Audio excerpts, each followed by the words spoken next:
এই চিঙ্কু মাস্তানে থানার ভয় দেয়া লাভ নাই। এই তোগো মতো নেতা খেতা এই চিঙ্কু মাস্তানের কাছে নত। নেক্সট টাইম ফোন দিবি না, রাখ। এই বল, কি সমস্যা? ভাই, আমরা আপনার নাম অনেক শুনছি এই সিরাজগঞ্জ জেলার মতো। আপনার উপর কোনো মাস্টার নাই, তাই আমরা খুব আশা নিয়ে আছি আমাদের কাজটা আপনার কাছে হবো। এই এমন কোনো কাজ নাই এই চিঙ্কু মাস্তানের কাছে হয় না। ঘোড়া পেছাল বাদ দিয়া তুই কত কাজ কি? ভাই, কাজটা হইলো একজনকে খুন করতে হইব। হয়ে যাবে, টাকা লাগবে 1 লাখ। টাকা 1 লাখ না ভাই, পুরো 2 লাখ আছে। কিন্তু ও জেনে পাবেন আপনার সামনে খারার উপর মেরে আলাদা অনেক। হয়ে যাবে, ফটো দেখা।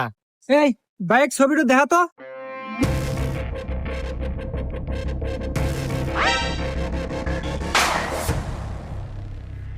আরে হুমন্দ ফোনের লকটা খুলে দেব না।